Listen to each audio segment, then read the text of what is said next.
Round one. Fight. Heroes never die. I'm Commander Shepard, and this is my favorite store on the Citadel. I used to be an adventurer like you. Then I took an arrow in the knee. Power, sex, power. They both come down to one thing. Hungry gamers. Hello, and welcome everybody to the 290th episode of the Hungry Gamers podcast. We are powered by 8bit.net and those sexy legends over at Audio Technica. I am your extremely humble host, Brendan White. You can find me just about everywhere at Brendan8bit. And joining me on this episode, as is tradition, the Iron Chef host, chairman, or are you Iron Chef Morimoto? I can't tell where you'd sit in the hierarchy of Iron Chef greatness. I might just say you are the chairman to my Alton Brown. She can be found on the socials at Miss Ellie Hart. We're obviously talking about Miss Ellie Hart, fellow Iron Chef savant, aficionado, fan. How the bloody hell are you?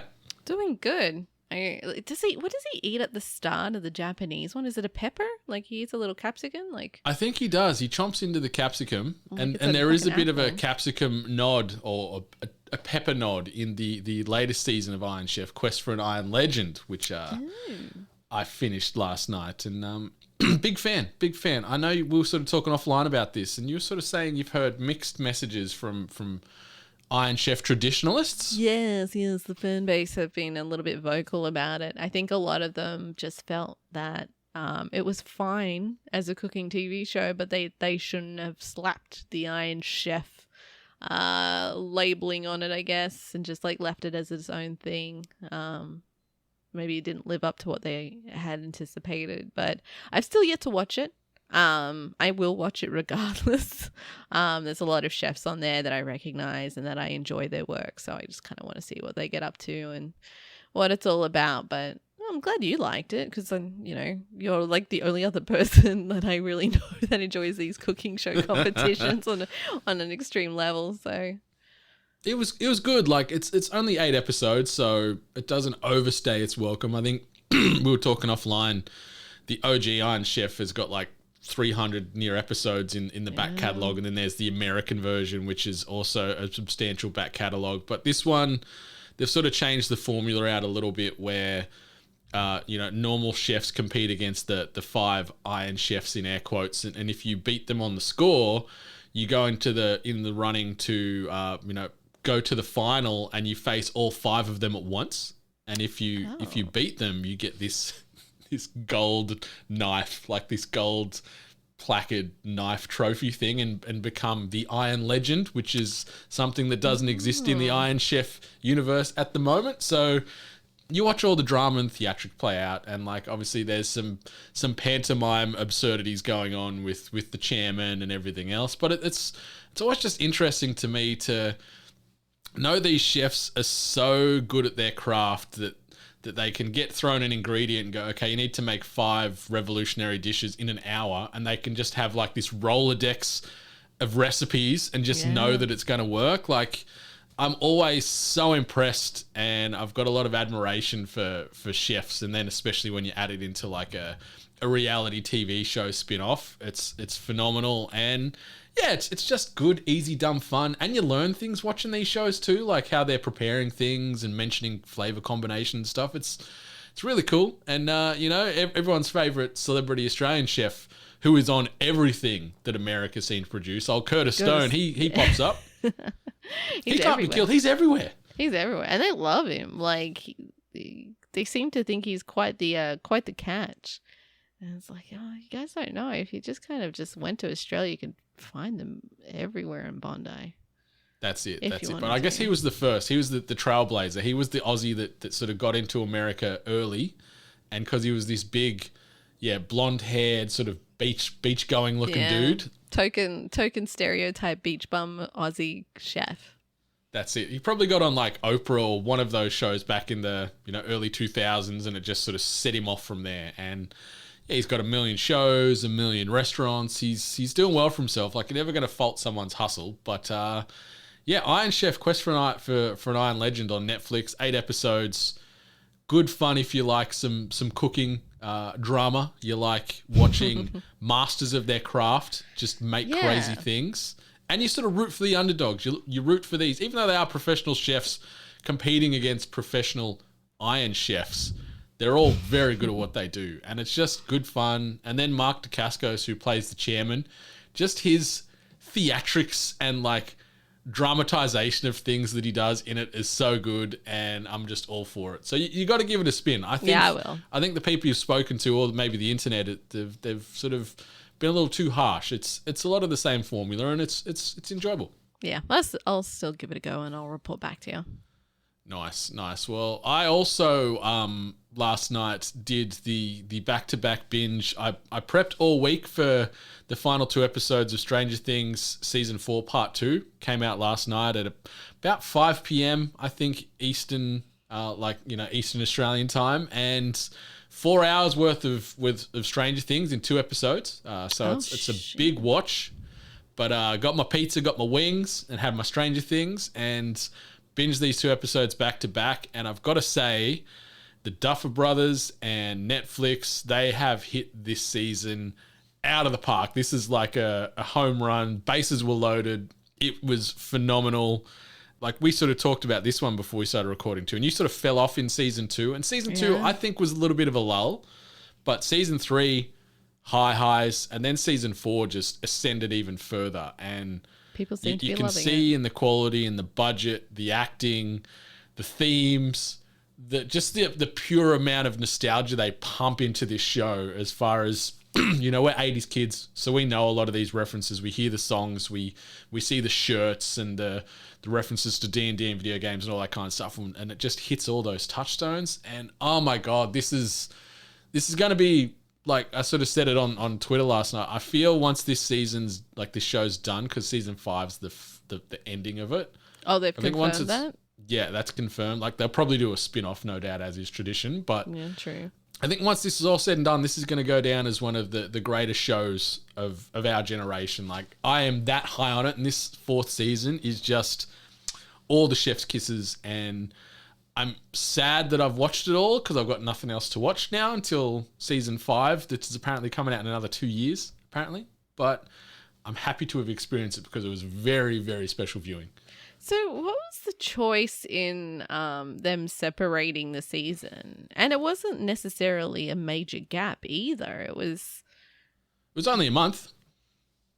Was it a month? It was like four weeks, yeah. So the first part 1 of season 4, which was that 7 episodes, they split that and then had these final 2. But I think it's because every episode, especially in part 1, was so meaty, and then these last 2 episodes were like 4 hours combined for 2. Like, that's a lot of viewing, and I think they just wanted to get the hype up around the marketing, and it worked. Like, you saw Netflix, it was actually crashing when this first went live around the world. Like, the Netflix platform was broken for a while because there was that amount of people trying to get on to watch it. So you can see that the world loves the Stranger Things, and it's justified. Like, I think the hype didn't beat out the quality of the show. Like, it sort of lived up to the hype in so many ways, and I was just feeling all the emotions, laughing, shed a few tears. I was a bit like on edge there. I was having some smiles. I was sort of rooting for certain characters when certain moments played out, and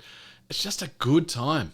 It's a really good time. But I certainly feel you. Season 2, it was a bit uneven, and I was like, oh no, after season 1, this show's sort of in the pits, but it really returns to form in 3, and then 4 is like the sum of all its powers right now, and it's so good. You're going to have to binge it all because social media, like, to be fair, I can't complain. As a person that is actively not watching something, it's obviously crummy for me to complain about spoilers, but it's just all social media, how social media is at the moment, where they'll just show you stuff that you're not following, you're not even linked to, and it'll be like, oh, by the way, someone made like a little video snippet of everything that happened in the season. I'm like, I don't think I should be knowing this. But I guess I have a lot of binging in store to kind of catch up, and Maybe beat it before season 5, maybe.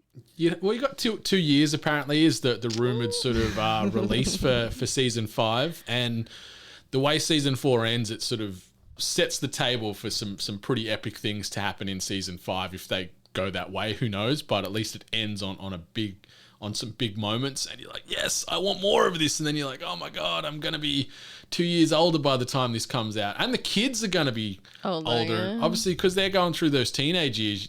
They're evolving quickly as far as their look. So it's going to be interesting to see how it's going to play out. Like if they're going to try and time jump this thing somehow to sort of weave in and justify why the kids now suddenly look like they're 20 instead of 15 and stuff like that. But we'll see. They'll work it out. And yeah, it's a juggernaut, this show, and it's a global hit, and it's rightfully so because this season was phenomenal.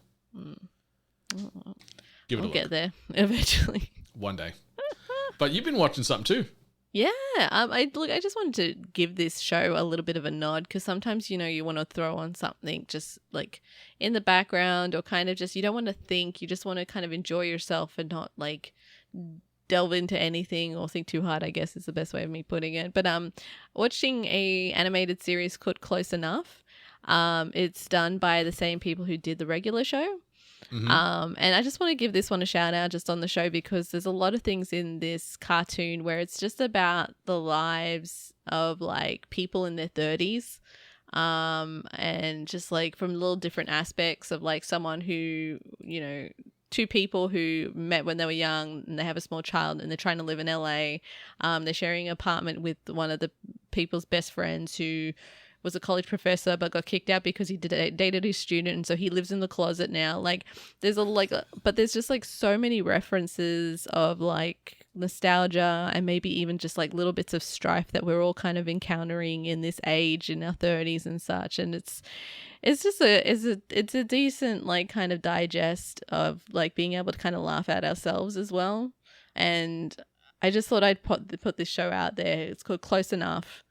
It's out there. So if you're ever interested in just throwing something on, it's pretty simple. It plays like 2 short episodes back to back in like one episode, but it's pretty good. There's a lot of great voice cast on there as well, so there'll be a lot of voices that you'll recognize. But I just thought I'd put that one into the universe for some people if you're just looking for some easy watching.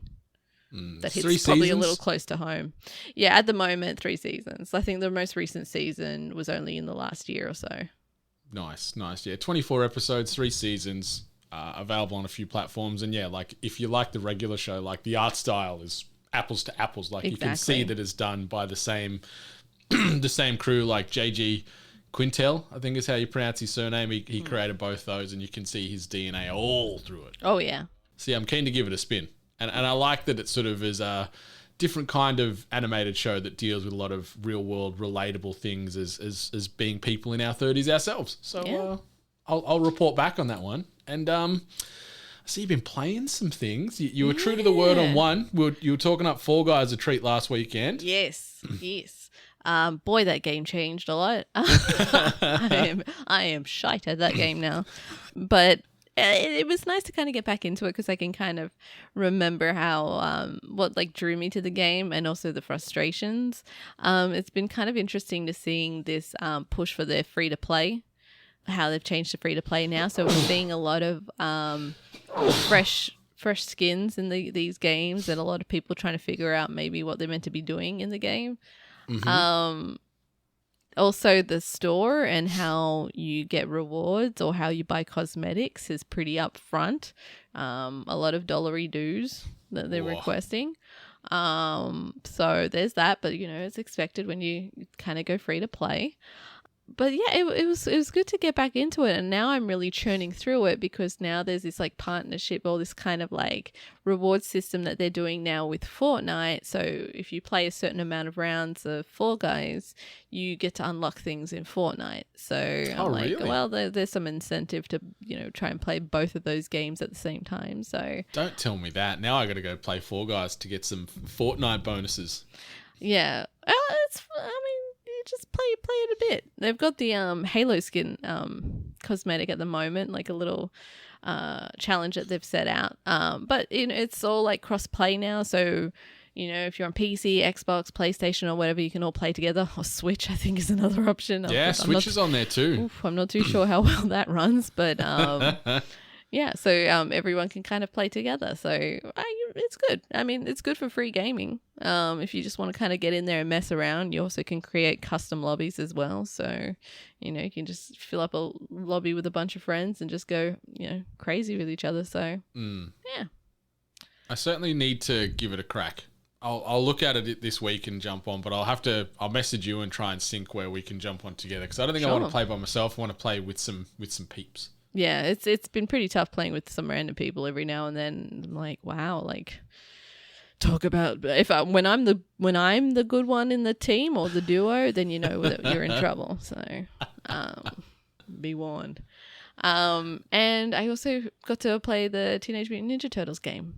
Hell yeah, you did. What did you think of it? Because you're new to Teenage Mutant Ninja Turtles as a whole. You said you didn't watch it as a kid, so this is one of your first forays into that world and that universe in New York. What did you think?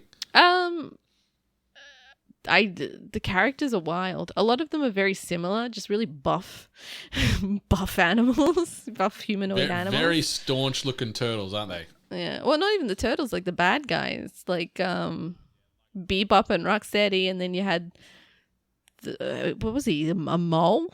There was like a mole. Oh, yeah. Mole Man was there. Like, yeah, they're all pretty yoked. Every one of those bosses you fight, they've all been hitting the gym. And they're not skipping leg day too. They're all big bodies. There has to be some kind of connection of everyone of our generation that kind of grew up with them. And then there's this strong percentage that are just all gym junkies now, just trying to get absolutely buffed up. Like, there has to be some kind of connection to that. Also, our obsession with pizza. Yes. But pizza's great no matter what. I must confess, I didn't choose a turtle. I went with April. Hey, you played as April as well. She's great. I rolled her. Tons of fun to play with.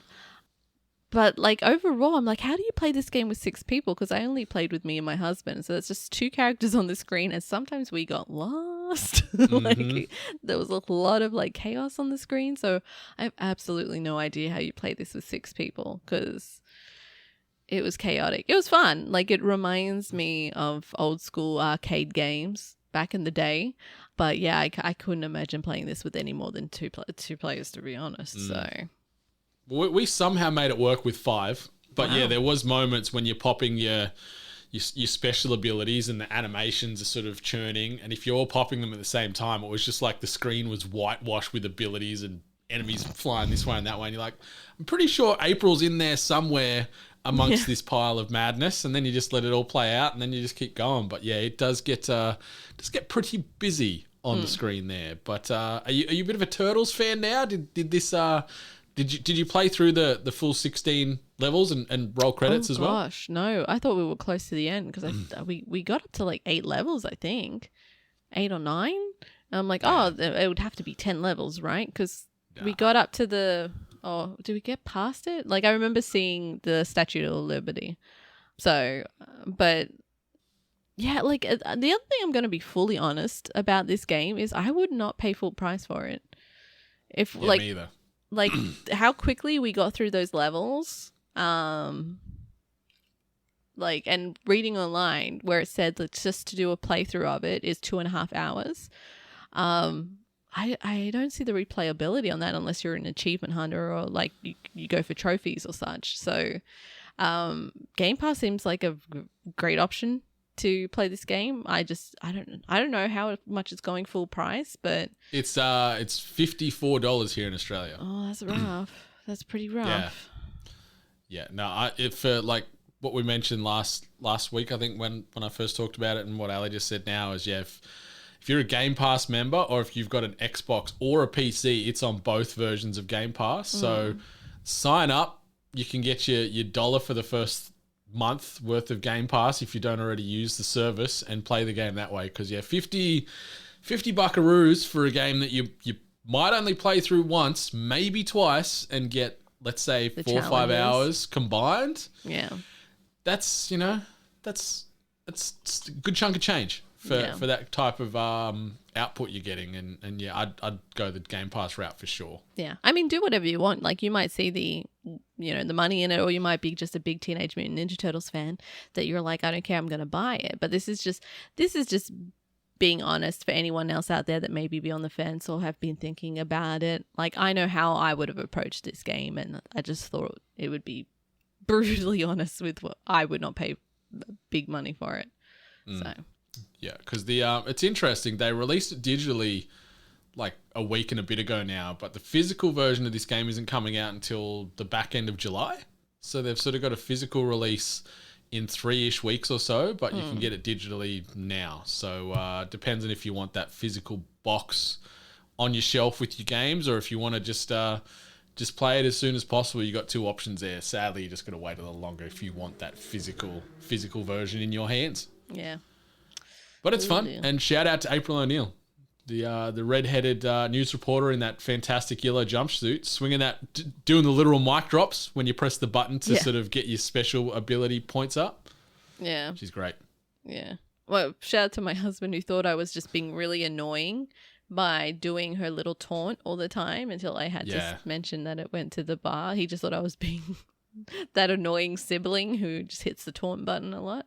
What did she say? Was it like, have you got any comments? Yeah, any questions or something like that? Like, yes. And so she just constantly like points her microphone out like that. And I've also learned not to Google her name. Why? Some stuff comes up. Oh, really? Yeah. I'll check that out later. Like, not all of it, obviously not all of it, but like there's a few things that kind of came up and I was like, oh, okay, all right, okay. She was one of my first crushes that I can ever remember as a kid. I could see why. On April. I could see why. Pretty badass. Shout out to Splinter and obviously Casey Jones. So if you finish the game, you can get Casey Jones if you want to play as the hockey masked, hockey stick swinging, baseball bat swinging vigilante. Yep. Okay. I'm familiar with that character. Mm-hmm. And the band. Shout out to Casey Jones. Fantastic hardcore band. Don't know if they're still kicking around, but they released some bangers. Rings a bell, oddly enough. They're a straight edge hardcore band out of America. Yeah, there's my little random music factoid for the day. All right, quick bit of housekeeping. Obviously, ko-fi.com/weare8bit. If you want to support us monetarily, you can do so over there. If you want to get some merchandise, shop8bit.net is the place to go.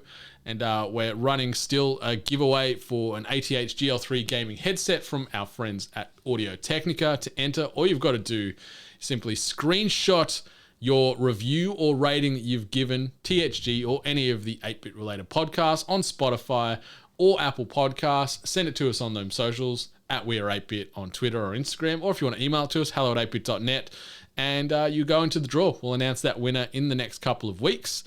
And also, you probably only got a couple of days by the time this episode releases, but we've also got our pizza prediction running for the next few days leading up to the fantastic film release of Thor: Love and Thunder. So throw your Metacritic prediction. Let us know what you think the score is going to be. Just check our Instagram page and you'll see a graphic there. Drop your number there. It's a score base from 0 through to 100. And you just predict what Thor: Love and Thunder is going to be scored by the critics. So we're going to take that overall Metacritic critic score that averages out after a few days once all the media stalwarts have got in there and thrown their 2 cents in. I think it's going to review highly. I'm very excited for Love and Thunder. I cannot wait for that. You keen for some Love and Thunder? Yeah, I love the aesthetic that they're going with here. Like the wonderfully 80s hair metal themes that we've been seeing through the trailers and such. And I mean, everyone's already in love with the characters and everything that's attached to it. So it seems to be doing well. They had a screening already in the past week, I say with absolutely no confidence, but it seems like those viewers actually enjoyed it. So only time will tell. I anticipate high marks. I'm excited. I loved what Taika did with Ragnarok. Sadly, I don't know if it's just like to get us off the scent, but I saw some stuff in the news the other day that like the scenes that Jeff Goldblum shot for Love and Thunder, who's obviously also one of the characters in Ragnarok, have been cut from the film. So that makes me a little bit sad because he was fantastic in that. So hopefully that's just a bit of a swerve and a misdirect. because more Jeff is a good thing. Yeah. But let's jump into this. This week's news headlines. And the first bit of news, this is a bit of an eye roll for me when I saw this doing the rounds on the internet this week. But the Skate 4 team have released a trailer for the game showing footage of the game's various prototypes, or as the trailer puts it, pre-alpha versions. The trailer is noticeably transparent about the game's development process, giving players a glimpse of various processes like character rigging and dealing with bugs, though there are a few segments of gameplay with more polished graphics to show players what the game's future might have in store. This sucked.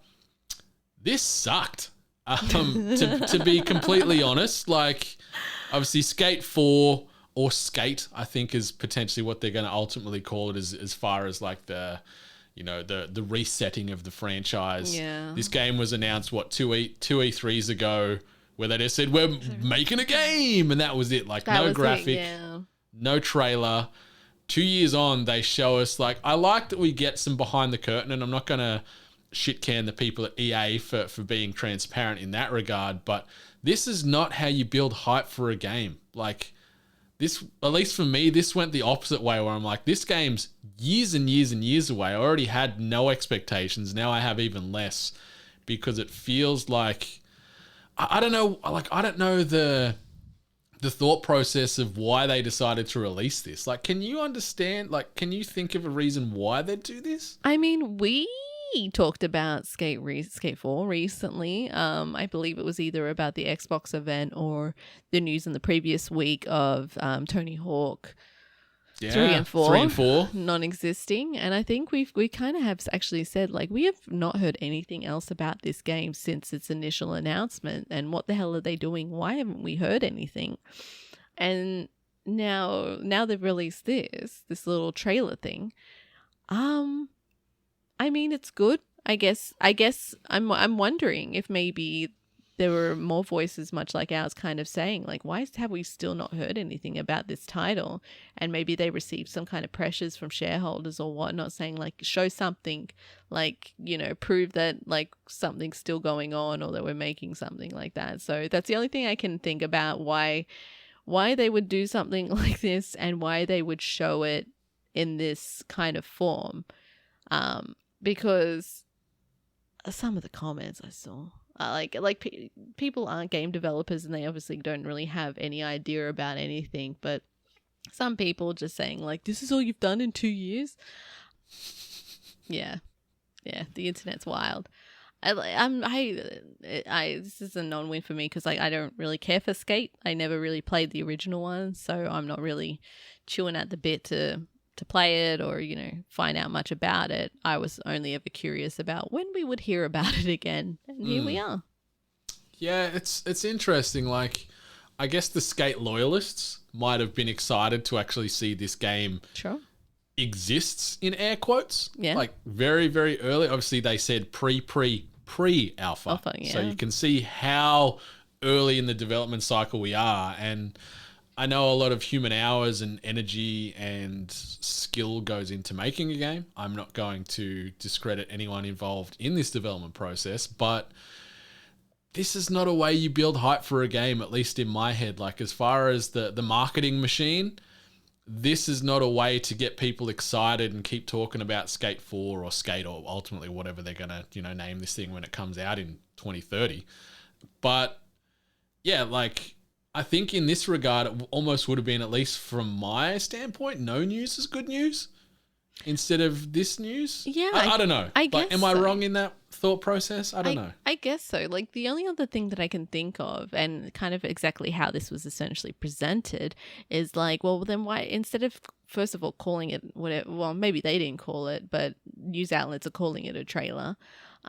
Maybe more go down the route and just call them dev diaries, you know, like, We've seen them in previous titles, and a lot of people have been pretty receptive to them, and enjoy looking at behind the curtain stuff. And I guess that's what this more felt like than anything. So maybe it should have been established that they were releasing some behind the scenes, or like a dev diary, instead of, like, kind of dropping it as this. But like you said, like maybe skate fans that are actually really, really waiting for the title enjoyed having this little snippet, this little brief bit, and just, I guess, having a little bit of pen to paper, so to speak. Just as proof is that something is existing and out there.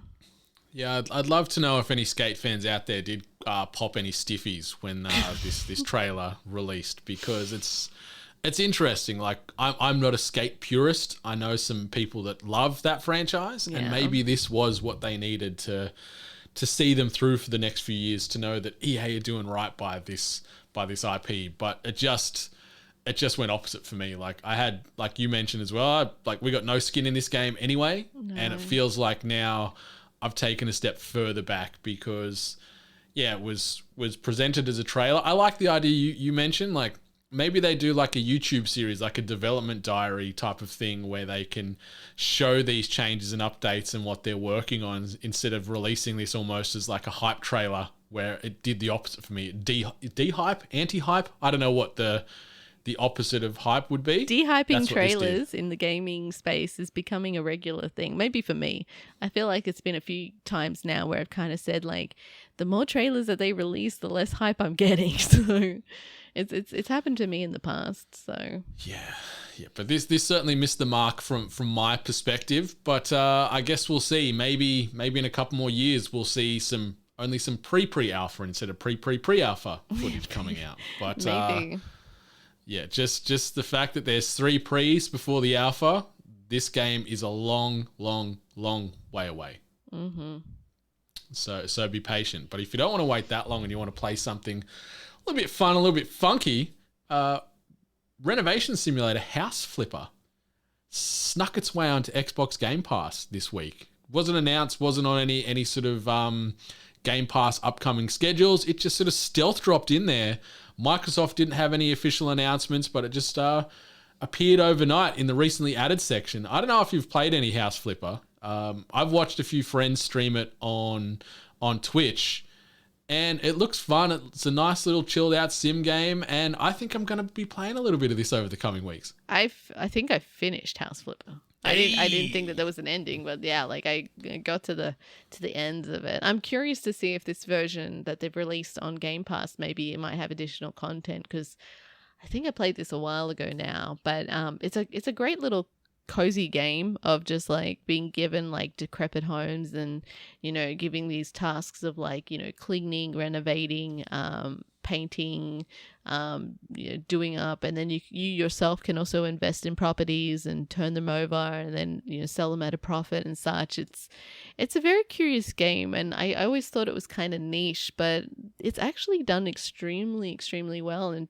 a lot of people from different gaming spaces have actually jumped on board and played this game at least once. So I think it's great. I found it quite relaxing. I could use a bit of relaxation in my gaming after a lot of high, tense and stressful Fortnite-related moments. So I'm going to give this a spin. I'll relay back to see how smooth and intuitive the controllers, like how it is playing on a controller. I played on PC. Because those sims can be a bit tough on a controller. So I'll see how they've gone with remapping the buttons to an Xbox controller. So yeah, I'm going to give it a look over the next couple of weeks, and I'll circle back. The last little quick hitter before we jump into a couple of bit more deeper pieces of news. Spellbreak developer Proletariat will seemingly be acquired by Blizzard to work on World of Warcraft, with the major consequence being that the Wizard-based Battle Royale is to be shut down. Proletariat announced the closure of Spellbreak this week, before VentureBeat later reported that there were plans for the studio and its 100 members of staff to be purchased by Blizzard, the team which has reportedly been working with Blizzard since May of this year. Will focus on World of Warcraft and its upcoming Dragonflight expansion. So I guess it's bittersweet news this, where Proletariat and Spellbreak, the game is no more, but also the fact that they've been acquired and all those staff are moving directly across to Blizzard. That's a positive. It's, the studio's gone for all intents and purposes, but all the people working there will remain in employment and are jumping into the big old beast that is WoW. Yeah. I seeing that like a game was gonna just be stopped and ceased, like I had to kind of double check what Spellbreak was. And I think I actually have seen a few people play it. Like, it's probably come up on my suggestions on Twitch and such. It's a very sweet game, and it looks relatively well polished and probably fits in a lot of categories that people are familiar with. So, I mean, it must be sad to have something that you've worked on and kind of, I guess, taken away, shut down, you know, and then moving to a company like Blizzard. You're right, stability and all that kind of jazz, but obviously Blizzard hasn't been having the best of times lately, in regards to treatment of staff and etc. Hopefully with this turnover of Microsoft ownership, when is that happening?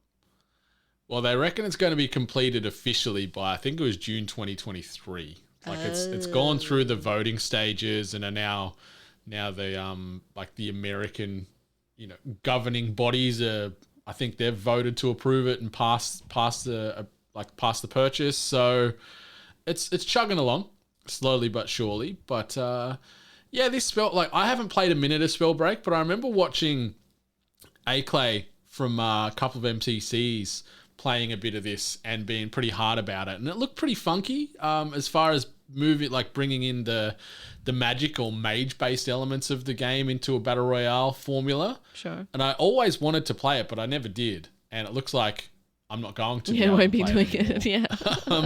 But this game only came out in 2020, so I guess it's nice to see that one of these BRs had a good life cycle. Some of these games can live and die pretty quickly as far as they pop up and then the servers are shut within 6 months. So it's nice to see this hang around for 2 years, and no doubt, hopefully all these staff members got a nice little payout and a bonus based off the sale to Blizzard. But yeah, if we can see some of these mechanics make its way to WoW, like I've seen rumblings and rumors about like a battle royale mode potentially creeping into WoW. Like obviously they've got the battlegrounds and stuff, which is one thing, but making it almost like a PvP, every person for themselves, 100 people drop in type of thing could be an interesting mechanic to make its way into WoW as well. And maybe this sort of purchase could start to signal that in a more official capacity.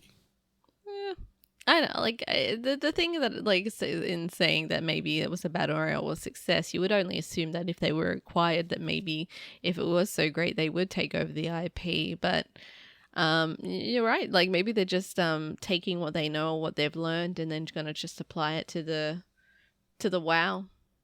Like makes expansion. sense. Like obviously there's spell casting and combat in WoW, and that was ripe in Spellbreak. So maybe they'll take some of that IP and those character models and those assets and weave that into some little WoW BR expansion that's going to tie into Dragonflight, which is slated for release in the future. Yeah, we'll see. The next bit of news I've just titled "Adults Are Evil." Coming soon to cinemas and the small screen. So Sega is looking to expand further into film and TV by exploring potential live-action adaptations for games developed by Atlas. An exclusive reveal to IGN, Sega says that expanding storytelling form, is a new and important part of Sega's overall business strategy. This is why Sega is opening up Atlas's critically acclaimed library of games, which includes series like Shin Megami Tensei, Persona, and Catherine, to potential live-action film and TV adaptations. The quote reads, "Atlas's worlds are filled with high drama, cutting-edge style, and compelling characters," says Toyu Nagahara, Sega's lead producer on the live-action Sonic the Hedgehog movies and Sonic Prime TV series. Stories like those from the Persona franchise really resonate with our fans, and we see an opportunity to expand the lore like no one has seen or played before. Nakahara, who is also Sega's head of entertainment productions for film and TV ads, together Sega and Atlas are working to bring these stories and worlds to life through new mediums and for new audiences. Sega didn't confirm which production companies it's interested in working with, other than to say that it is currently exploring live-action film and TV projects with various studios and producers. So this is interesting.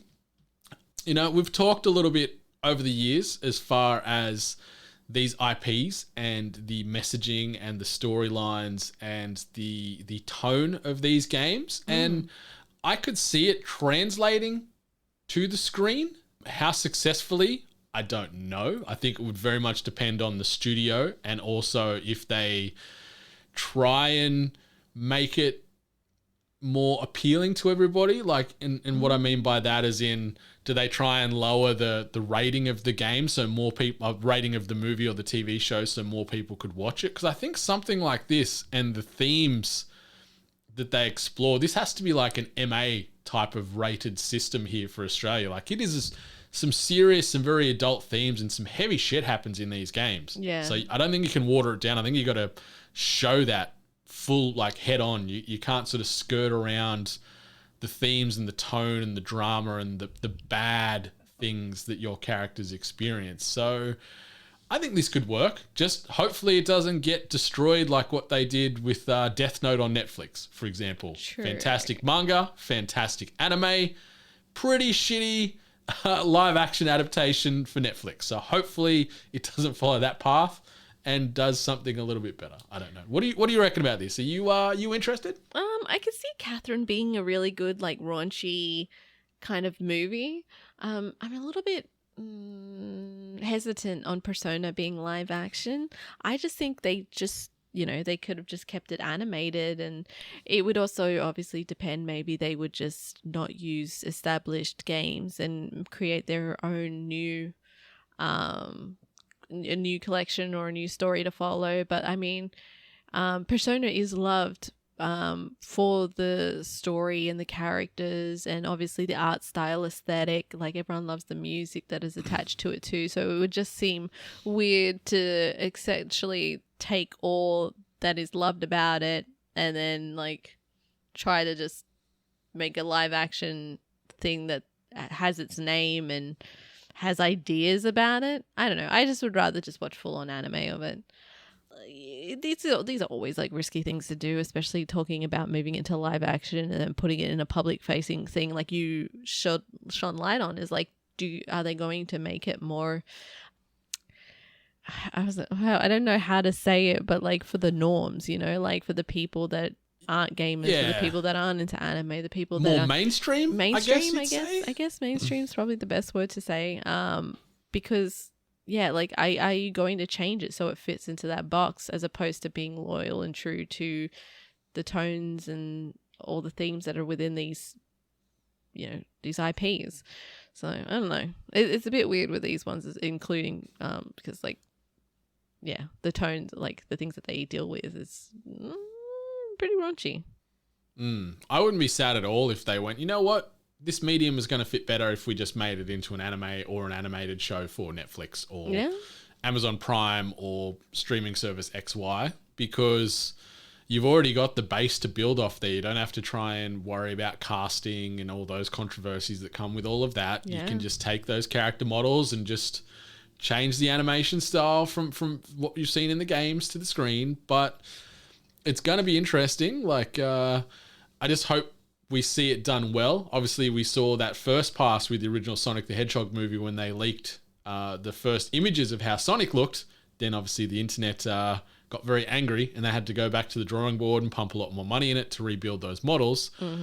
Hopefully they don't sort of half-ass. It's probably a bit disrespectful to the people that are going to be making these pieces of media, but hopefully they stay very true to the source material and do it right from the jump, as opposed to just trying to get it out as quick as they can. But I'm all for it. Give me some more mature themed animation, or if they do live action, I'll still give it a spin. The world of Persona is absolutely bananas, and seeing that realized in sort of a live film or TV would be great. I think it certainly would have to be a TV adaptation as opposed to a film. I don't think you can tell some of these stories in 90 minutes. I think you need 5, 6, 7, 10 hours, whatever it's going to be, to properly tell these stories and build out these worlds. But I'm interested. I'm going to reserve judgment. Unlike what we said about Skate, I'm sort of stroking my beard going, yes, let's see what Sega and Atlas do, and it's ultimately going to depend on where these films and TV shows end up from a development standpoint. But we'll update again soon when we hear more. Yeah. And the last bit of news we're going to be tackling on this episode of THG, we'll just recap the latest Nintendo Direct Mini. So this past week we had another Nintendo Direct Mini, and this was focused on third-party developers this past week. So I'll sort of skim through. There was about a dozen or so announcements, give or take. We won't deep dive onto all of them, but jump in when you've got some more wording you want to throw or any feedback, because there's a few that have been talked about pretty regularly the last couple of weeks on the back of all the Game Fest and conferences and things like that. And that first thing that I'll mention here, we got a bit of showcasing of Persona 5 Royal, Persona 4 Golden, and Persona 3 Portable, which they're all obviously making their way to the Nintendo Switch. They are coming out with a staggered release date. We get Persona 5 Royal in October on the 21st, and then the other two games are going to follow later. They're all sold separately, so you can't buy them as sort of a triple pack. I'd say ultimately they might bundle them together. Probably at but the for end, now, you want to play some Persona on your Nintendo Switch, you'll be able to do so in the coming months. Cool. Ties in nicely, I guess, to what we were talking about with these games getting adapted for the screen, so they're just keeping it more front and center for us. Yeah, kind of a bit of a knockdown for Microsoft though. It kind of when they kind of showed up that they were going to be able to play. You were going to be able to play Persona on an Xbox. Everyone was like, "Whoa, wow!" And then now it's like, "Oh, you can also play it on Switch." And it's like, "Oh, Yeah. Okay." So everyone gets it. Okay, like. Yeah, bit of wind out of the sails from the Xbox Bethesda showcase, but still cool to see these games. Stranglehold's too aggressive of a word, but this has been a Sony franchise and a Sony studio for years, and to see them getting opened up, it's great. And I'd say the same for Microsoft-owned studios going elsewhere. Like, if games can be played on more platforms, why wouldn't you do it? Because it's great.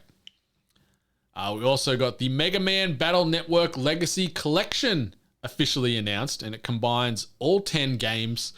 It's going to be coming out in 2023 and will be sold in two parts if purchased digitally. So that's a bit Weird. Bit of an eyebrow raiser, trying to clip that ticket twice. But 10 Mega Man games making its way to the Switch in 2023. Cool. I'm not going to buy it. I appreciate Mega Man. I've played a few of the games over the years on legacy platforms. But yeah, like, nostalgia in me with games, it doesn't usually resonate for purchases and replaying of old games. Once I've had my crack, I'm moving forward, but I think a lot of people will buy this collection. You buying the Mega Man collection? No. Like, the Mega Man fan base is pretty strong, so I can see them being really happy for this, but the Mega Man games, like, for me, were like the really early ones, and these would be titles that I would probably more anticipate as being a part of maybe the retro collection that you get for subscribing to like Nintendo Online or whatever that service is, and you get access to their older games.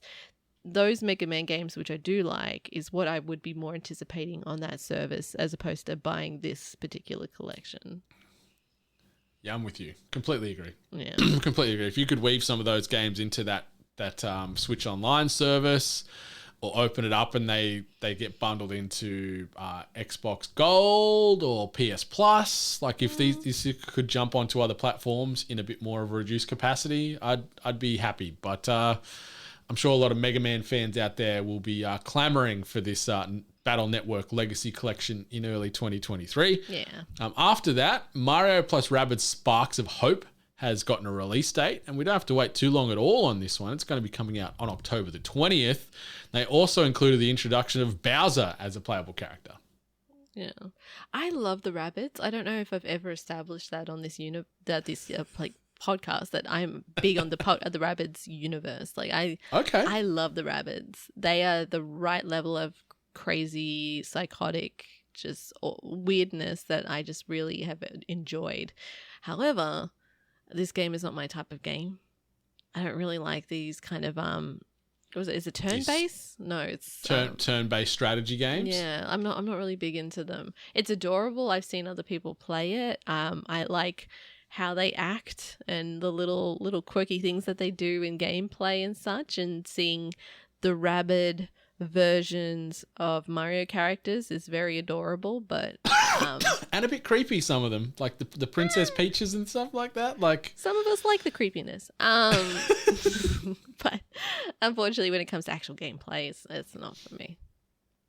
I'm with you. Like, I can appreciate these two worlds combining, and the first Mario plus Rabbids, sold well enough for them to generate a sequel. The Ubisoft Nintendo collaboration there is strong. Will I play this game? Probably not, but I know a lot of other people will. And seeing Bowser make his way in there, that's cool.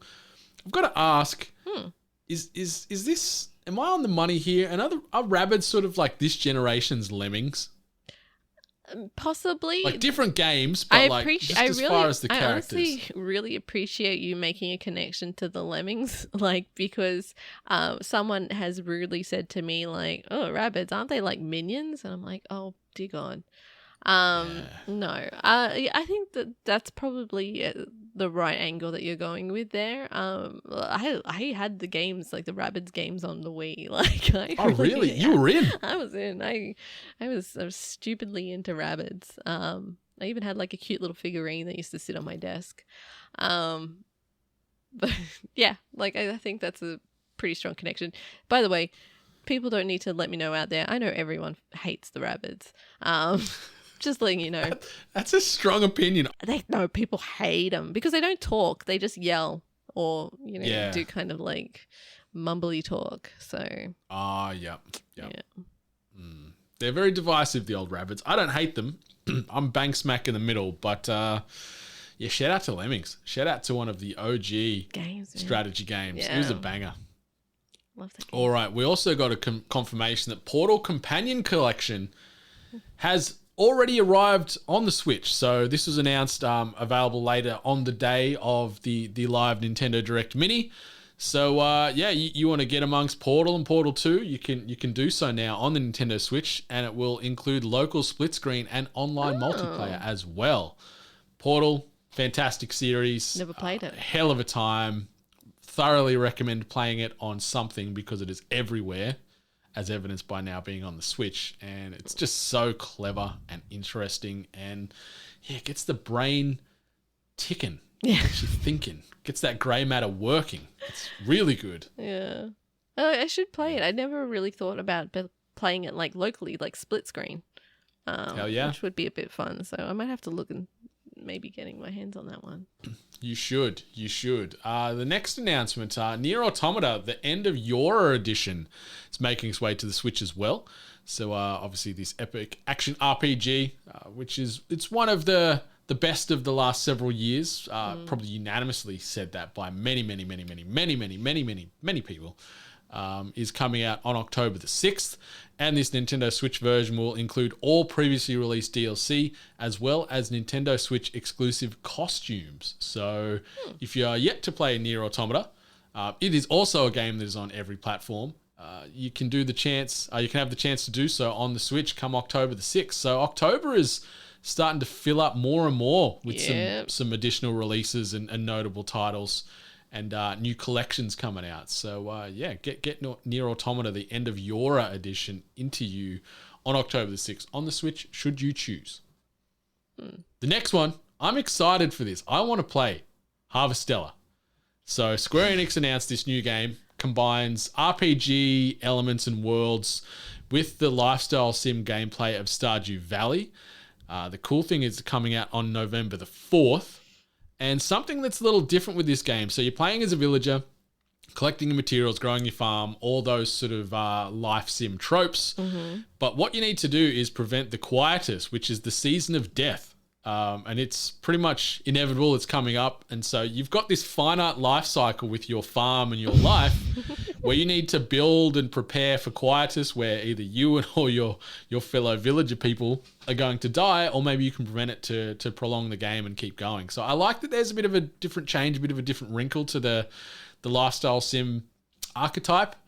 And it looked cute, and I'm down. Are you in? as a fellow Sim fan? I don't know. When I watched this trailer, I was like, hang on, what is this game? Because I got really confused because I'm like, all right, it's a farming game, but then you're also fighting as well. Like, maybe it was a bit too much for me to ingest in the day, but like, it looks pretty.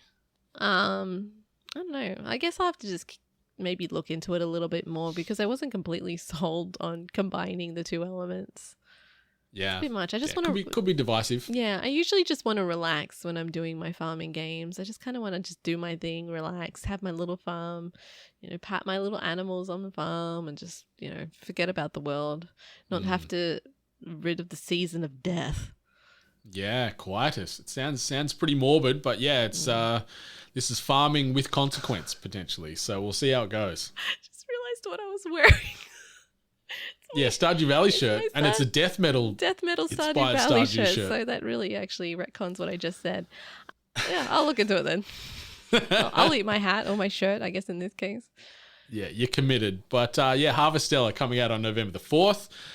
We got confirmation from Ron Gilbert directly here that Return to Monkey Island.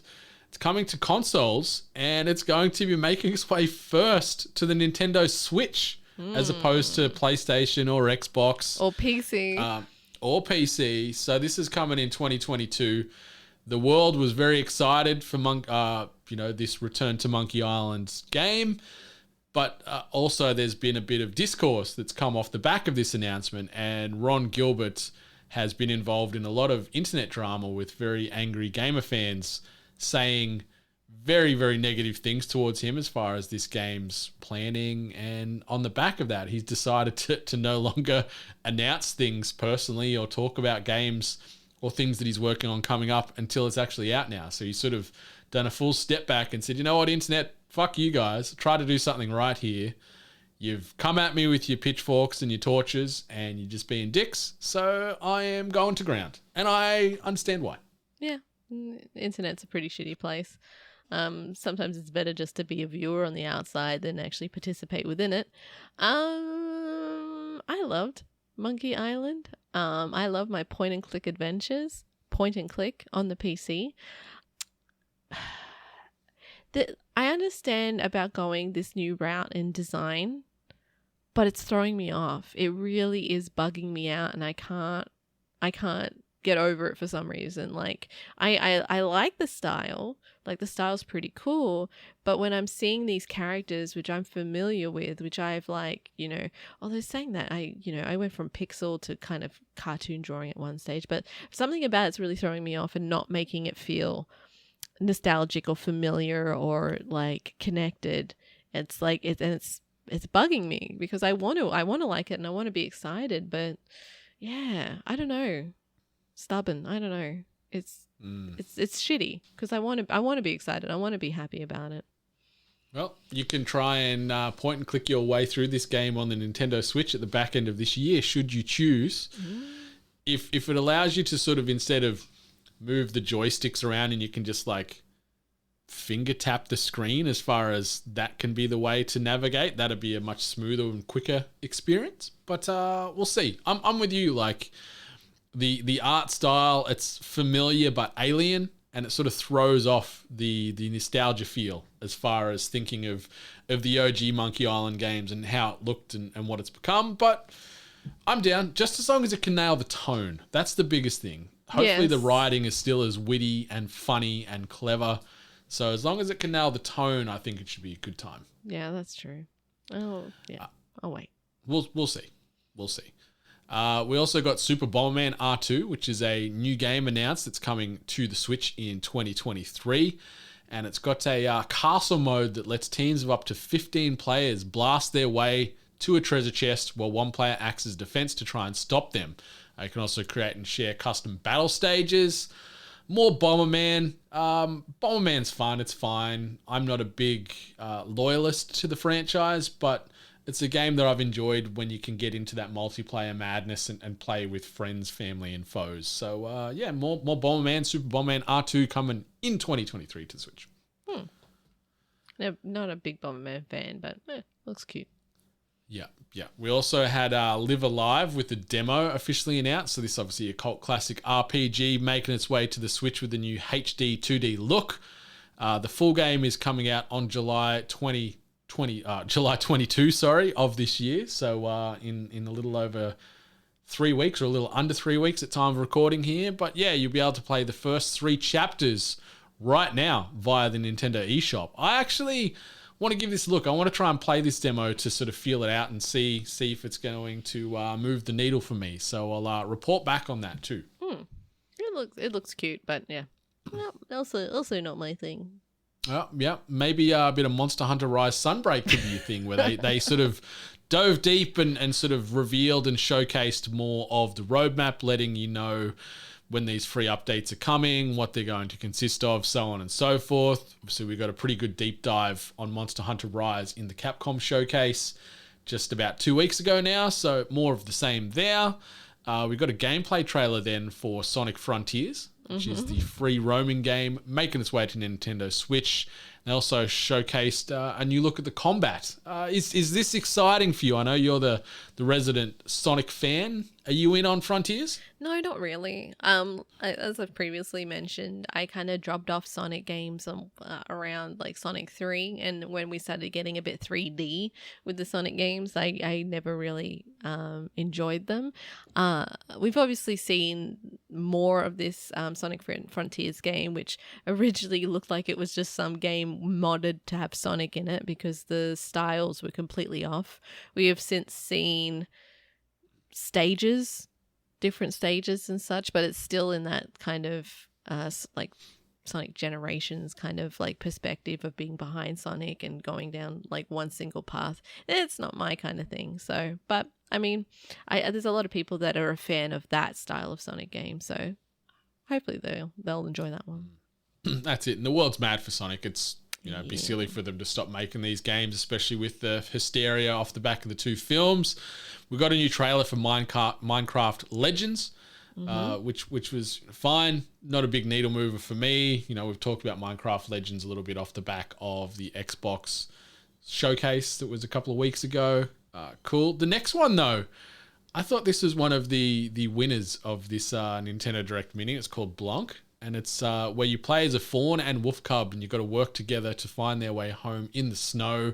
It's really, really cute, really adorable, really heartwarming. It's described as an emotional adventure and something that's a nice differentiator for this game. It's completely text-free, so anyone can play and experience this story. You can play with a friend in local or online co-op, and the game is making its way to platforms in February of 2023. This was a stunning looking little game. It's gorgeous, but you know it's going to make you cry. Oh yeah.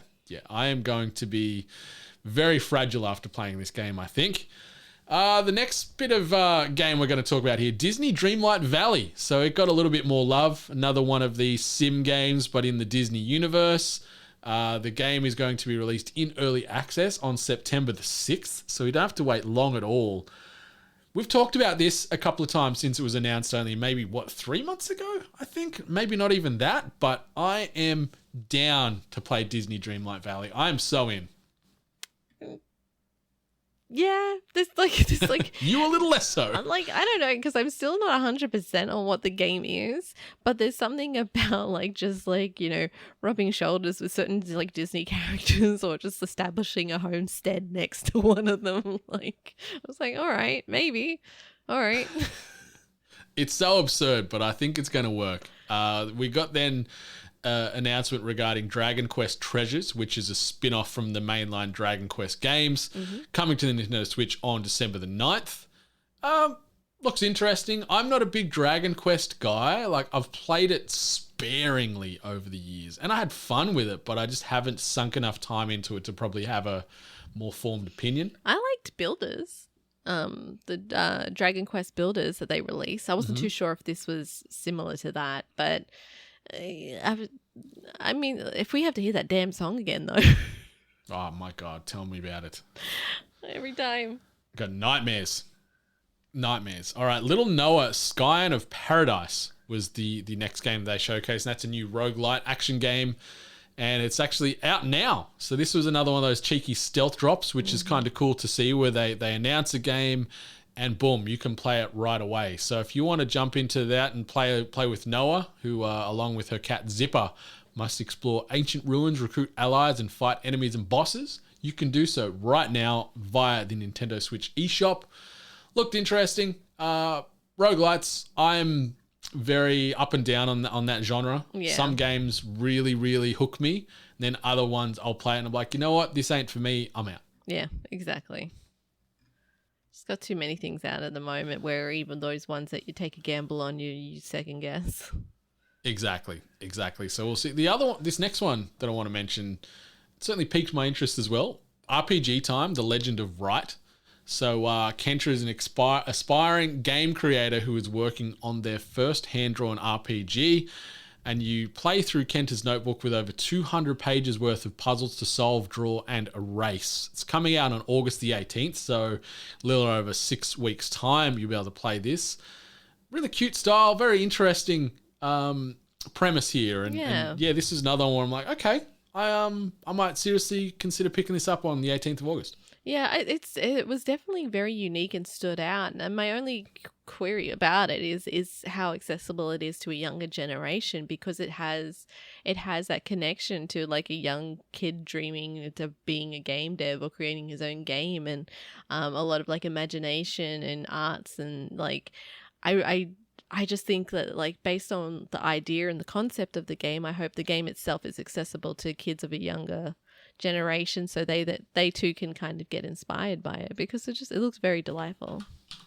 It really does, and I'm keen to see how this plays out, and I hope it is accessible, because if this could be a nice gateway to young kids, as you mentioned, getting more into game development, this could be a nice little sort of teaser, little palate cleanser to get them interested and more excited to explore the life of a game dev and the highs and lows of all that. Then we got some highlights of Lorelei and the Laser Eyes. So this is a very surreal puzzle mystery game making its way to the Nintendo Switch in 2023. It's sort of a homage to the, mystery games and novels of yesteryear. So a little bit of a throwback. Cool. Looked pretty cool, yeah. I liked its kind of styling and like nods to the noir kind of styles. Like, it's weird to say, I kind of got like a little bit of Persona vibes to it. It out of all of the things that we were kind of shown, like that really did kind of like make me pay attention a little bit. I'm very curious to see what that one's all about. Yes, that's coming out in 2023. We don't know the exact release date yet, but you're going to have to wait till next year on that one. Then we've got Doraemon, Story of Seasons, Friends of the Great Kingdom. So obviously this game ties into the legendary Japanese mascot Doraemon. And you're harvesting crops, tending to animals, and using Doraemon's secret gadgets. So we've got some more of that life sim love coming out this year. Specific date at the moment is not confirmed, but if you want to have that life sim game with that very eccentric big old blue cat humanoid thing, you can do so with Doraemon, Story of Seasons, Friends of the Great Kingdom. So many life sim games coming out this year. It is absurd. It always felt like the theme of this Nintendo mini event is like, Xbox was your kids like space, Nintendo's like your kids like farming. Mm-hmm. It's nice. It's a good contrast there. And those life sim games are great. Escapism at its finest, those games. Yeah, pretty much. All right, we got Pac-Man World Repack. So this is a remake of Pac-Man World coming to the Nintendo Switch on August the 26th. Cool. I'm still very impressed that they're getting more blood out of this stone. Decades and decades and decades since Pac-Man first made its way to cabinets. It's still around. Like, we even saw this past week, they had the Pac-Man backpack and emotes in Fortnite again popping up. Like, this game, this franchise will not die. No, and seeing how it was, like, seeing his family, was it in prison? Was that what happened in the trailer? Yeah, they get captured and get taken to Ghost Island. So you're playing as Pac-Man and you go rescue your Pac family. Yeah, that kind of like threw me off for a little bit there. But evolving old game franchises and trying to, I guess, keep them relevant to a newer, younger generation, maybe.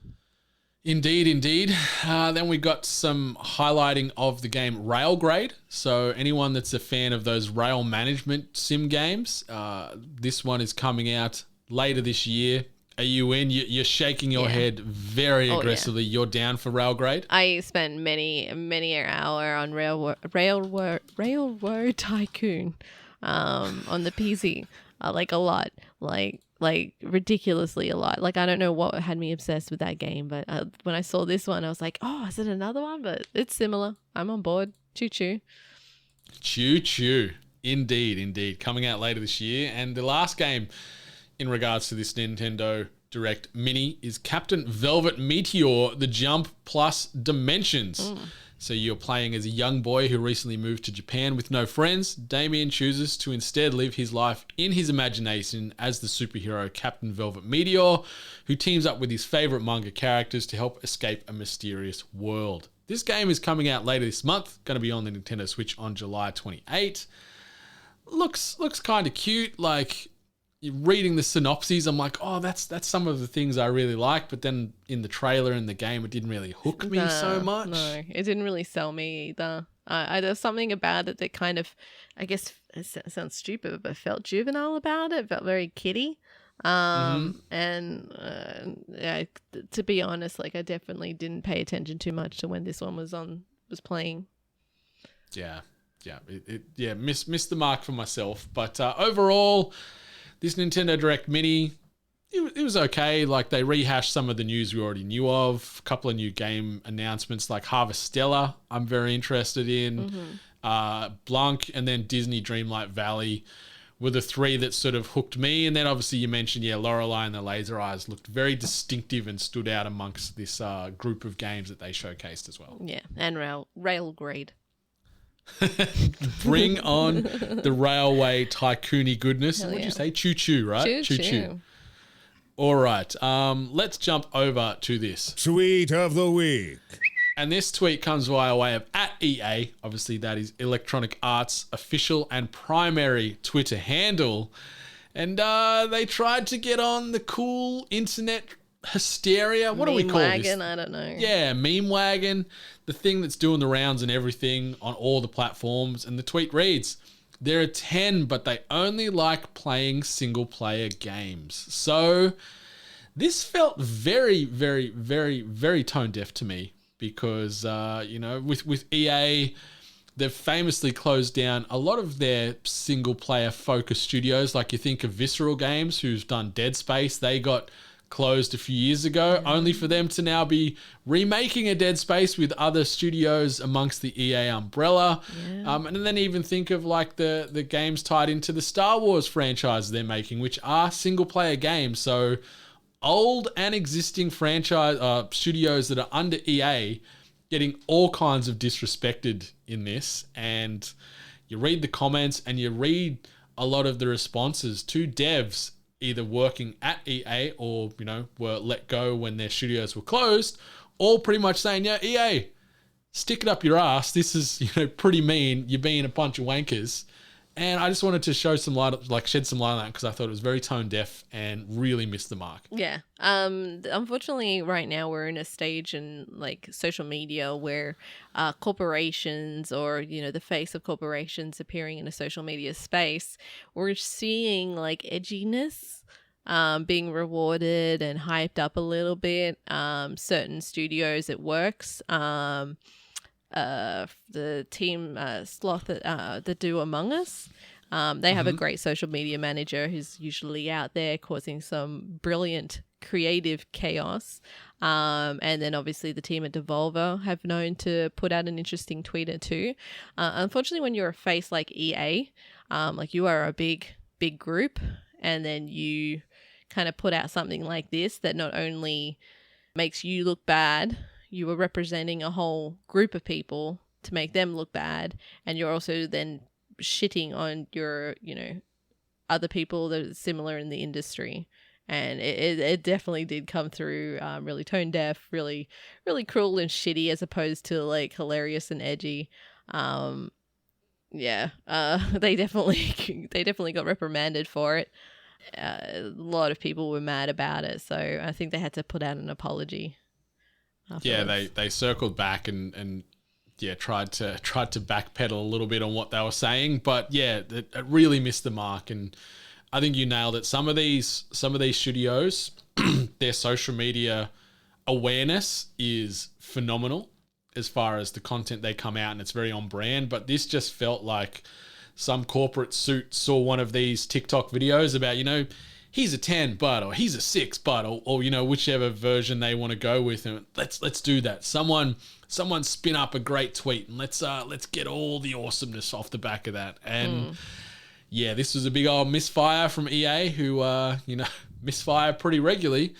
Like, you think of franchise under there, like not only just Star Wars, but like new Mass Effect coming out, new Dragon Age coming out. So many massive games that they're known for are giant single player beasts, and they've just pissed all over them with this tweet. And they got every bit of roasting that they deserved off the back of that. So just be better. Don't have to try and follow the meme trends to try and get some clicks. But yeah, EA gonna EA, right? Yeah, you don't need to push others down to put yourself a little ahead. Exactly. So, yeah, well, they learned their lesson. That's it. And if you don't want to wait for the seemingly many, many years ahead until Dragon Age or the new Mass Effect makes its way to platforms, we got you covered. New releases and events. Solid segue. Solid segue. One of my better ones for today. Yeah, as far as new release coming out this week, obviously Yen Cast First is officially out with the first episodes available right now on all good podcast platforms. So if you wanted to search 8crit, because it is under the 8crit master RSS feed, so ATECRIT, that will pop up, and you'll be able to listen to the first episodes in our Witcher-inspired roleplay one-shot there. Check that out. Feedback would be appreciated, because a lot of work went into that one. As far as new TV shows dropping this week, nothing huge, nothing groundbreaking, but I just wanted to shout out because I'm a big-time Wheel of Fortune fan. Apparently, Celebrity Wheel of Fortune, the season 1 is airing this coming week, and I'm going to give that a spin because I love me some Wheel of Fortune. Very, very good wording. Yeah, I didn't even mean to do that one. That was just that just slipped out there. Yeah. But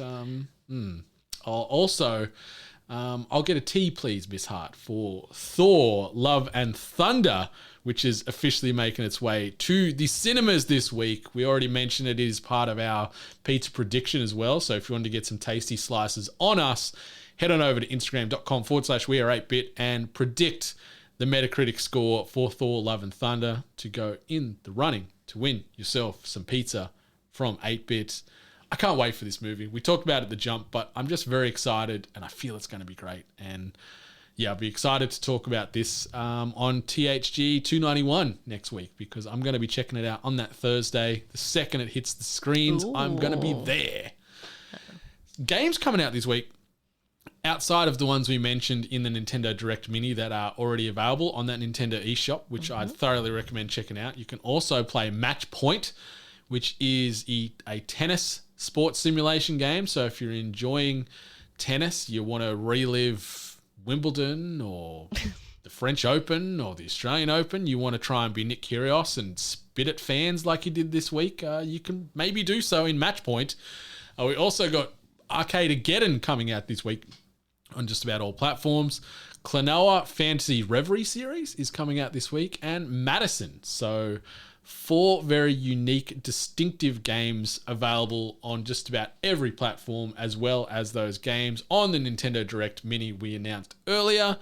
But Miss Hart, that brings us to the end of episode 290 of THG. Anything else you want to shout out or mention before we get on out of here? Yeah, I'm just going to kind of rub it into the faces of Australians. I will not be able to watch Thor because the Black Phone, the kind of awesome looking horror movie that's coming out that we've been waiting for quite some time, is actually going to be out here. So I'm hoping to watch that. So My heart. Yeah, anyone we have in to the wait Americas. extra weeks. Yeah, that sucks. That sucks. It's gotten good reviews though, so fingers crossed. Yeah, I know there is a few cinemas doing some like early premiere screenings around, but I haven't been able to find any in Melbourne yet because I really want to check it out. Fantastic horror. Ethan Hawke is apparently just a tour de force on screen, as he always is. Yeah. And yeah, I'm so sad because if I have to wait till it officially comes out here, we're like a month behind in the United States on this one. We've gotten pretty good the last few years as far as simultaneous releases across the world, but yeah, sadly Black Phone's got a bit of a run off there, and I'm going to be very jealous if you get to watch it this week and I don't, but I'm going to be excited to talk about it with you. Yeah. But brings us to the end of episode 290 of the Hungry Games podcast. Thanks to each and every one of you for stopping on by, giving us those listens. Be sure to rate, review, subscribe on your podcast platform of choice. And if you're doing so, remember to screenshot that and send it to us on the socials or hello@8bit.net to go into the draw to win yourself an Audio-Technica gaming headset. But Miss Hart, I think it's time to bid our due for another week. But until then, 8-Bit Nation, much love. And stay hungry. You've been listening to The Hungry Gamers, one of many gaming and geek culture related podcasts from the 8-Bit Collective over on 8bit.net. Check out more episodes on your podcast service of choice. And while you're there, please be sure to rate and subscribe. Until next time, boys and girls, stay hungry.